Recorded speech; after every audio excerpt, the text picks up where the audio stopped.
learning drains energy. It's tiring. Mhm. I'm sure you've done the same thing where you're like, oh, I'm really excited to learn from this course. To like schedule out time in the day to sit down and watch this course because learning, while important, is not exciting. It's actually a little bit of an energy drain. So when we're still trying to teach, instead of getting people excited and inspired, all we're doing is like draining their energy. And if we give them a Mhm. small win, they're like, oh, all right, I can take this and I can figure out the rest of it. Or Yeah. they want to make the most of that small win and maybe they'll invest later. But instead of teaching, you Mhm. want to give people breakthroughs, show them why they haven't worked and what does work instead. Because there's never going to be anybody who's interacting with you who hasn't tried to be successful in the sphere, but something that they've tried wasn't right. Something that they've tried was a wrong direction to go. So when you show them exactly why it's incorrect, it will also validate the fact that they haven't been successful, which is powerful messaging anyway. Hello, hello. Welcome back for another episode. Today is going to be a fun conversation. If you are thinking about shifting or are intrigued by an easier, streamlined, more simplified way to invite people into your courses or your programs. So this episode is for our business owners. It's for our professionals with a marketing hat on. And today's guest is Nicki Krawczyk, a 20-year copywriting veteran and founder of multi-brand, multi-seven-figure per year digital training company. Her team's newest brand, the Circuit Sales System, teaches online business owners the automated, scalable, customer-centric system she created to 40x her business revenue in just over 2 years. Nicki's going to share some of the results more specifically. So if you're like, well, 40x, 40 times what? Don't worry. Nicki has those details in this episode today. And one of the things that's so cool is that Nicki created a model that she used on her brand and she tested it on her brand and she worked through the ins and the outs on her brand before she created what is now called the Circuit Selling System, which we're going to talk about a bit in this business. And essentially, this is a way of, well, you're just going to have to listen in. Wait until you hear the ins and outs of this and how this is different from live launching, how this is different from ongoing nurturing, and how it does that really beautifully, but in a way that gets your clients and your customers answers to their problems sooner. I can't wait to hear what you think of this episode. Leave a review. Let us know what you think. If you liked something in this episode or you got a nugget that you're going to go forward and implement, and definitely tag me in at Amber McCue on Instagram if you have a nugget to share, because we love connecting with you in all the places. Let's do this. Hey, Nicki, welcome to this Hey, Amber. episode. Hello. Thank you for having me. Oh my gosh, this is going to be so much fun. First up, how are you doing today? I'm good. I'm having a great day. How's your day? Good. I'm so glad to hear it. Doing okay over here. It's a little overcast. Oh, So I'm a little thrown for a loop. Like, is it going to rain? I like my sunshine coming in the window. I've been spoiled with the sunshine here. yeah, I'm in Massachusetts, which means that we never know what the weather's actually going to be and whether it's spring or summer or fall. It's complicated. Yeah. Yeah, it's complicated. Good word for my relationship with online marketing. It's complicated. Such a What? smooth transition. I was thinking, and I know that you have some perspectives on marketing tactics that everybody's doing that are actually bad for business. Yeah. Yeah. Or at the very least, I would say that they are maybe misguided, but there are all Yeah. kinds of things that, people tell us, well, you have to do this and you have to do that. And the funny thing is too, these things that you have to do, they come in cycles. So like, I know you remember like 3 years ago, everybody had to do a free Facebook group. Oh my gosh, that's how you nurture people. You have to do a free Facebook group. And then a little Yeah. while later, it's, oh, you have to do a challenge. Oh no, it has to be a free challenge. No, now it has to be a paid challenge. I will tell you that if anybody is telling you, you have to do it, then maybe you might want to do a little bit of research and a little bit of thinking to figure out, does this actually work for you? And does that actually work for the way that you want to build your business? I always kind of laugh and say that I'm a lazy business owner, which is not at all true. But when it came to things like that, well, everybody's doing free Facebook group. Well, Okay, well, I don't want to do a Facebook group. I don't want to give away all kinds of free content and spend all this time trying to nurture this group who may or may not actually purchase from me. And Yeah. unfortunately, too, the digital marketing, I love that you said that your relationship with it is complicated, and it should be, because in a lot of ways, digital marketing industry is like an echo chamber. And sometimes Yeah. it's an echo chamber of bad advice. There are so many people who are out there going, oh, you have to do this, you have to do this, you have to do this, without actually ever identifying whether it's something that works. Mm. There's so much advice that's being repeated without it actually being proven. And it's even worse, there are people teaching tactics that they've never actually proven. So certainly, could a Facebook group work, whatever, that's another question. What does work mean? But Mhm. certainly, could a paid challenge work? Yeah, but there are also better ways to get people into your programs without having to give away a bunch of free stuff and having to spend all your time on people who haven't paid you yet. The people we Mm. should be spending our time with are the people who've invested in our programs. And Yeah. there's just all kinds of things that we do, these tactics that go against how people actually want to purchase and how in customer psychology as a whole. I love this. Okay, so bringing up customer psychology, as you're thinking about what approach you should take to build your sales and marketing strategy, you mentioned, like, is it the right strategy for you? And then how do you sort of weave through the consumer psychology and what your clients want and bring those together? So how do you think about approaching building your strategy for marketing? It's such a great question, because I think so many of us have been taught just to think in terms of what we want for our business. Okay, well, we want this, and this is when I'm going to schedule it, and this is how this has to work for me. When what we end up doing is we focus entirely on our own schedules and our own needs, and we forget our prospective clients are our leads completely. Like, for example, at the moment when someone discovers you, they get on your email list, they start following your social media, that is the moment of peak excitement. They will never be as excited about you and as excited about what you have to offer as in that moment. And instead of, I don't want to say taking advantage, because sometimes that can sound like a bad thing, but instead of optimizing your sales process so that you catch them in that moment of peak excitement and you give them the right messaging so that they can move forward with you. Instead, what we usually do is we're like, well, we have to nurture them. They're most excited, but instead of giving them something, we're like, well, I have to send them a series of emails to tell them who I am, why I'm passionate about what I do, all of this about my family and this. And so that all of this time we think we're nurturing them and we think we're building a relationship, all that we're doing is burning up that valuable excitement. So that by the time we make them an offer, if we make them Mhm. an offer anytime soon, they're already like, I'm kind of interested in what she has to offer. And it's the same thing with live launches or with challenges or that kind of thing. We pick an arbitrary week in the year, maybe week in the quarter. We go, okay, great. If someone wants to purchase from me, they have to purchase from me then during that week. But that might not be Yeah. the right time for them. They might have needed it much sooner. Yeah. And I think in this space and time where things are changing very quickly, and we are going through, as individuals, as business owners, as consumers, a shift and a reset in how we show up and the pace at which we're living life and the pace in which things are changing. So if I've got a challenge, I'm like, I'm ready to solve it.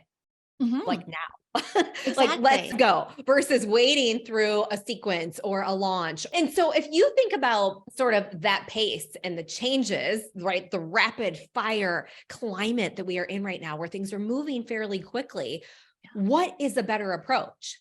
So as you're thinking about your sales, as you're thinking about your marketing, you need to make things easy, compelling, of course, right? That's the first thing. Your messaging has to be compelling, but Mhm. you also need to make things really, really easy for your target audience to consume. You Mhm. can't, the old school webinar of meet me on Thursday at 6 p.m. and they get penalized if they don't show up at 6 p.m. or it's again, that's all about our schedule. So how can you make it easy for them to consume? You still have to have some urgency in there, certainly some deadlines. People don't take action if they don't have a deadline, but you can structure things so that people can consume it on their own schedule. And, a webinar, well, I have to show up for the webinar. What if instead you give them an on-demand video and they know they've got 4 or 5 days to watch it, and then they can consume it over the course of those 4 or 5 days. And of course, you structure it to make it really, really good so they keep wanting to come back. But like within our program, we see exceedingly high completion rates for that video because, again, very compelling messaging. Aside from what we usually do in webinars, it's totally different type of messaging, but also letting people spread that out and over the course of a couple of days, watch it over like a season, watch it over a couple of days Mhm. versus making people watch it on your schedule all at once. It's so much better for the consumer, better for a potential purchaser.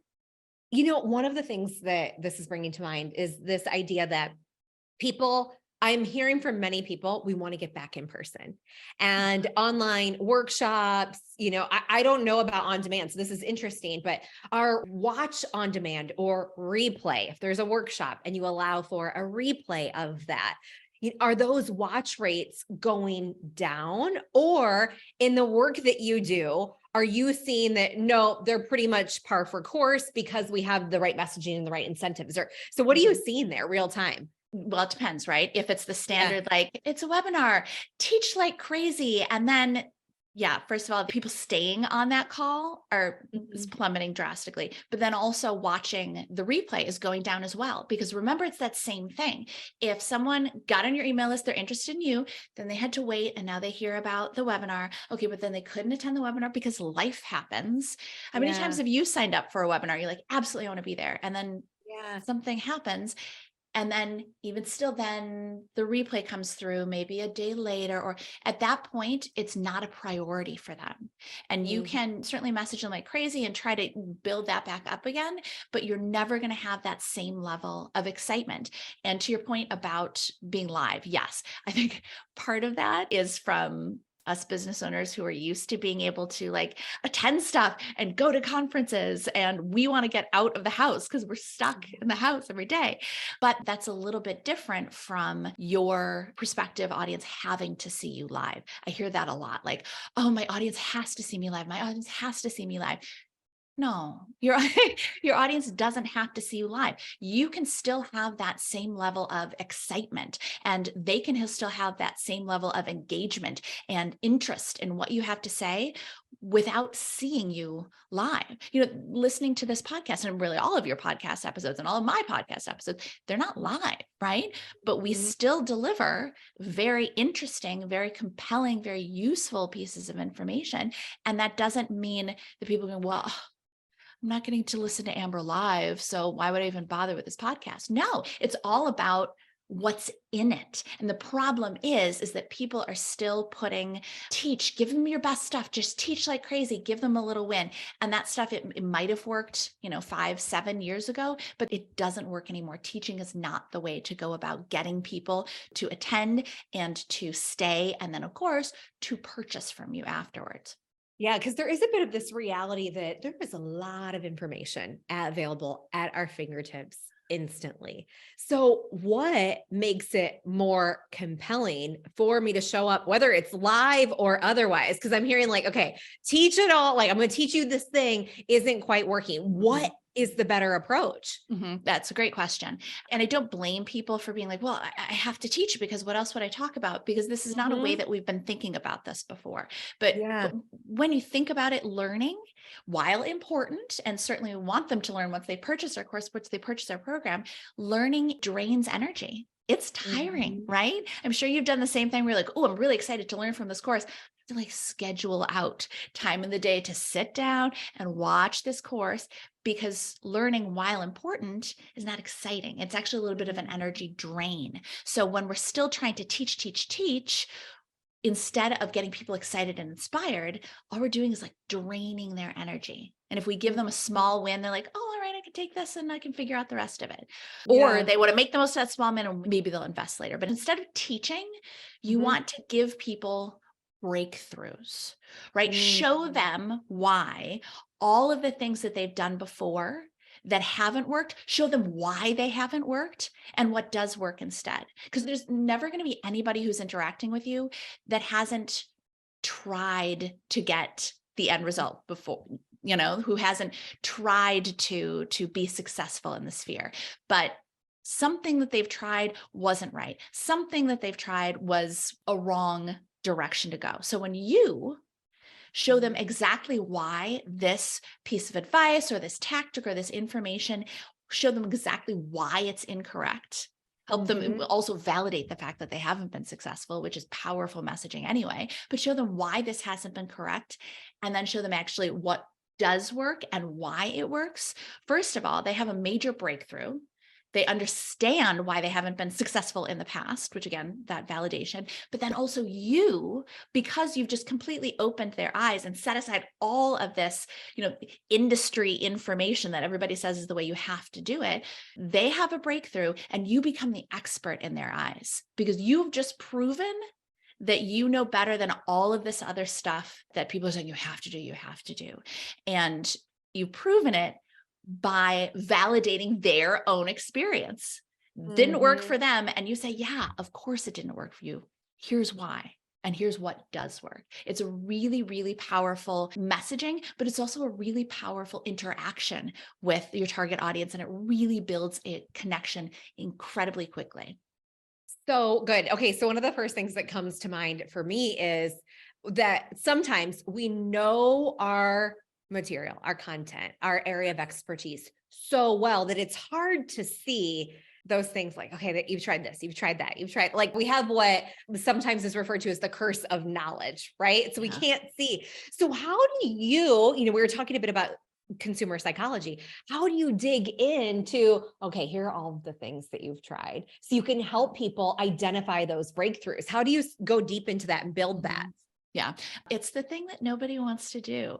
When I warn my students, I'm like, I'm going to tell you to do this and you're not going to want to do it. But if you want to be successful, you have to do it. You have to get on the phone with people and you have to Yeah. ask them the right questions to dig into what their concerns are, what their fears are, what they've come up against in the past, why they're afraid that they can't be successful going down all of this. And also not just the people who purchase from you, but also the people who haven't purchased from you and the people who have not yet had an opportunity to purchase, because you really want to dig into them and you can't just send a survey as much as like, oh yeah, I will learn about my target audience. I'm just going to send a survey that'll be fine, right? No, because you get a totally different type of response when you're actually talking to someone. You build a little bit of rapport because people always, when they first talk to you, they'll give you the surface level reason. Well, I want to do this, because of this. But that's often not the real reason. Like the example I always give is if you have a weight loss course, maybe, and you talk to someone and they say, well, why would you like to lose weight? And they will usually say something very palatable, like, I want to get healthier. I think it's time for me to get healthier. Yes. Awesome. All of us want to get healthier. But if you have a conversation with them and you get a little bit more comfortable and they get more comfortable with you and you can dig in a little bit deeper, then you're going to get to the real reason, which is going to be something more along the lines of my high school reunion is in 6 months. And if my ex-husband shows up with his new wife and she looks better than I'm going to stab myself in the eye with a fork, something like that.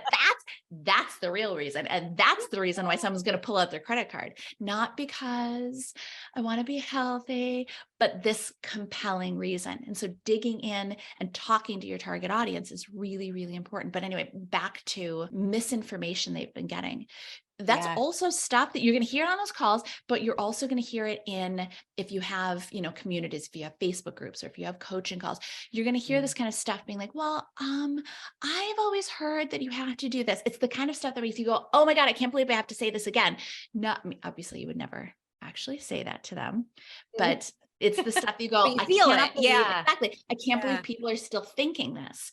We've said it again and again. So we have a multi-brand digital company. And so one of our brands, our first brand is a professional copywriting course, trains people to become professional copywriters.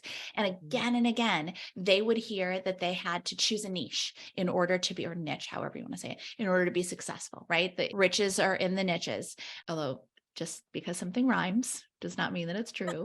And for them, they're way too new to copywriting to possibly be able to choose a niche, and they Mm. couldn't possibly know. And then it also limits their income. And so we go through all of this, but when we explain this to them, it's a light bulb moment. It validates why they were having so much trouble choosing a niche, even though everybody says they have to choose a niche. So we explain to them why it's not a good idea and why it's actually better to have a depth and breadth of experience.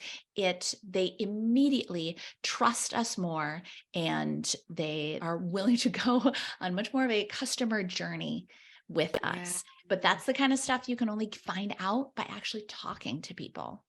I love that. And I have a similar perspective, right? When I was early on in my business, niche, niche, niche. And I'm like, but I didn't know enough yet. Right. Yes. And Yes. still, I probably have not niched down enough, and it's fine. Like, it is okay, because Yeah. there are different ways to approach our sales and marketing, multiple ways, to your point. So what Yeah. is aligned for you? Oh my gosh, full circle from the beginning of our conversation. And also, you mentioned your multiple brands. So Mhm. can you tell us what your various brands are in your Yeah, company? yeah. So our parent company is Nicki K Media, and our first brand is Filthy Rich Writer, which is our copywriting training, and the program is the Comprehensive Copywriting Academy. And we actually just celebrated having 10,000 students join, which is amazing. Yes, Nikki of 2012 would not even be able to fathom that. But then we also have our freelance success framework and the Fired Up freelance brand. And then our newest one is the circuit sales system, which is the system that I developed when I was selling the other two brands, so that I could be selling them without having to do the Facebook group and all that, so that they sell automatically every day on autopilot. We do not live launch at all. We have some special live events here and there, but we do not live launch. And we've scaled to multi 7 figures a year, which is very exciting, and moving on up beyond that as well. This is so cool. So what I love about this is that you built out this methodology Yeah. based on what you were doing. You didn't sit down and say, okay, I want to do this different. No, you were actually doing it and then applied it here. Oh, can you tell us more about this? No Facebook group, no live launching. Is social media very light social media? We've actually been dialing that back, because I think one of the Okay. things, that's another thing that we kind of get, well, you have to post, you have to do reels, and you have to do this. And it, even though my line in the sand is like, don't do what everybody else does, it's still very tempting, even with social, be like, well, you have Every to do now and then reels. you got to Everybody's doing test, try. reels. Yeah. Yeah. Exactly. Exactly. But no, really, the circuit sales system came about because, I started the Filthy Rich Writer brand in 2012, and up until 2018, we were selling, and it was a great brand, and they were successful. They were building successful copywriting careers, but I couldn't figure out how to sell it. I tried all the things, right? I tried live launching, like I tried challenges. Actually, I don't think I ever tried a free Facebook group, because I was like, I don't want to. But I tried structuring it as a membership. I tried all of those things. And when I finally, in 2018, stepped back and went, okay, wait a minute now. My background is in copywriting. I've been a professional copywriter for 20 years. I've worked for, multi-billion-dollar companies. And I finally stepped back and went, okay, well, first of all, how is my messaging? Let's revisit my messaging based on what I know. But more importantly, let's revisit it based on what I know consumers are looking for. What is that consumer journey? And like that, back to everybody says you have to be nurturing them. Oh, that's not true. You don't have to be nurturing them. You can be nurturing and selling simultaneously. Instead of wasting time nurturing them, you can be Yeah. selling to them simultaneously when they want that solution. So much of the stuff that we have been doing is antithetical to what the consumer actually wants to have happen. And so I developed the system to sell the Comprehensive Copywriting Academy and the Freelance Success Framework. And then toward the beginning of last year, some of my entrepreneur friends were saying, can you teach us how to do that? What is the system and how do we do that? So I launched the third brand, the circuit sales system, and which we call it because it's a closed circuit and it runs automatically. Once people get into that circuit, they just cycle through until they purchase at some point. Or of course they could unsubscribe, but if they Yeah. unsubscribe, they weren't meant to be with us anyway. Okay, so tell us more about that. It's a closed circuit. It's Mhm. not like hop in, watch this on demand thing, and then it's over. It's No. ongoing. Tell Mhm. us. Exactly. So that's one of the big problems with the way most people do evergreen. Well, first of all, people will sometimes say, oh, it's evergreen. It's just on my site. You can buy it at any time, which never works because, or at least the conversions are super duper low. Because if people can buy anytime, they just won't. Right. Mhm. And then the second one, people do evergreen and they say, all right, well, I just send them into my funnel and I'll give them the opportunity to purchase. So whenever they sign up for email, there's an opportunity to purchase. But the problem with that is often they're not structured very well. So the conversion is low, but also once that opportunity is over, then you just give up on them. And that's Mhm. crazy because if someone Yeah. got onto your email list and they're still on your email list, there's always a chance that they may purchase from you, right? If they really don't like your stuff, they will take the time to get off your list. If they are still looking at it, and certainly purge your list. If they're opening your emails though, and at least looking at something, there's always a chance that they will purchase. So what you can do and what we do is, yes, because that excitement is highest, first of all, we give them really, really compelling sales messaging and selling and nurturing at the same time. So we give them really, really compelling messaging and give them great stuff, lots of great reasons, all kinds of stuff to support that. But if they don't purchase, because there's just some people that just won't, right? It's genuinely not the Mhm. right time. Maybe they actually don't have the money. They're within that closed circuit. So then for us, it's 90 days, depending on the brand, but they get weekly podcast emails or whatever. But another sales sequence will open for them again automatically, where again, they still get that excitement. And so for them, it feels like a live launch, right? They get all of the excitement, all of the anticipation. It feels like a live launch to them. So it's very compelling. But for us, it all happens automatically. Once someone gets into the circuit, everything happens automatically. Like I said, there are enhancements that we have built on after years of working on it for the other brands. There are enhancements. There is the opportunity to do some live stuff. There's the opportunity to do sales calls if you want to do sales calls. But Yeah. for the most part, it's you turn it on and then you let it go. And certainly you can optimize here and there, but it's a very different way of doing business. And I'm so glad that I do it this way. This is really cool. Okay, so I'm hearing a couple of things I want to follow up on. The first is you go through this sales sequence Mhm. and nurture, right? At the same time. Same time. And maybe it's not the right time to buy. So we're going to keep loving you, following up on you. And a sales sequence you mentioned will reopen again Mhm. after. Do you have a recommended amount of time where you reopen? Depends on the audience and the audience's needs. Mhm. 90 days can be good, roughly 3 months. But if there are time constraints on an audience, for example, one of our students, she's a board certified gero psychologist. I think that's it. I don't know. She's one of only a handful in the country. And she has this program that teaches caretakers of people with dementia how to care for those loved ones well, but also to care for themselves. And Yeah. with a target audience like that, maybe they initially decide they don't need it, but their loved one could, I was trying to think of a nicer way to put it, but take a turn for the worst or develop stronger symptoms on a different timeline. So it made 90 days might be a little bit too far out, whereas 60 days Yeah. has a better, Okay. and again, yes, it's about making things compelling. There has to be some urgency. There has to be some limitations in it. But at the same time too, you can look at your target audience, think, okay, how can I make this better for them? She can look at her target audience and say, you know what? There's a good chance that they might need it sooner than they think they do because they don't know. This is their first time likely caring for someone with dementia. So she can look at her circuit and say, okay, you know what? I'm actually going to structure this a little bit different because they don't know this, but they're probably going to need it sooner than they think they do. So it's Yeah.